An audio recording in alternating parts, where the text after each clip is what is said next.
My daydream as a bored teenager in Arkansas was to be here, on a beach in Southern California. It has been a long journey, but I'm here, and this is home. Hello, my name is Tom Roberts. Thanks for coming by my website. I call Tom Speaks Out. I speak out against mental illness stigma, because stigma can prevent people from getting medical help for what fundamentally is a physical illness. The brain is an organ, and it gets sick just like any other organ in our bodies. The symptoms affect our behavior. Fear of stigma kept me from getting help for overwhelming depressions, and eventually for what turned out to be bipolar disorder. Suffering silently for more than 2 decades cost me years of happiness, time with my family, and career success. Why is mental illness stigmatized? The simple answer is fear of the unknown. It is also caused by the myths generated by the movies and television shows, from Psycho to The Silence of the Lambs.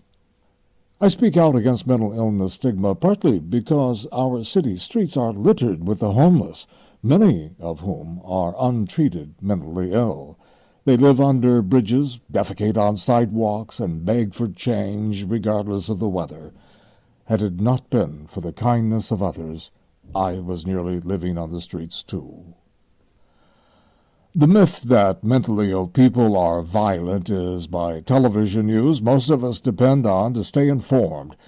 Whenever there is a mass shooting in a movie theater, or school, or workplace, we hear the suspect was mentally ill or was being treated at one time or another for schizophrenia or bipolar disorder. There is no explanation that the mentally ill are rarely violent. In fact, they are usually the victims of violence, either to themselves or by others. Whenever they are violent, be assured they were likely under the influence of drugs or alcohol. The Los Angeles County Jail, a few miles from where I live, is the largest mental hospital in the country. Most of the inmates got there because of behavior resulting from untreated mental illness. The most powerful emotional reason I speak out against mental illness stigma is because of its relationship to suicide. How many of the 42,000 suicides in the U.S. each year could be prevented if the victims had sought professional help? It is personal, too. My brother Jerry was 35 when he committed suicide as a result of untreated bipolar disorder he was diagnosed with while in the U.S. Army.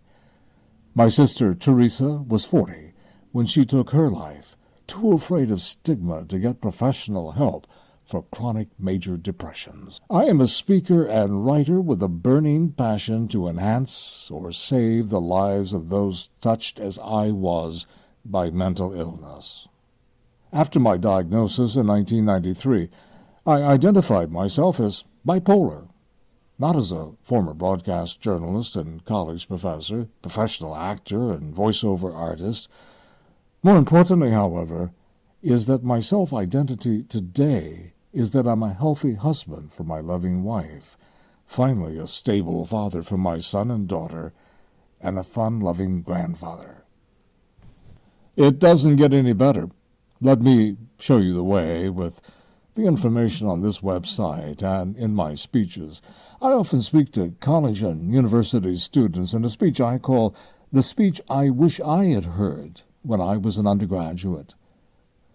I am inspired by the words of Maya Angelou. As soon as healing takes place, she said, go out and heal somebody else.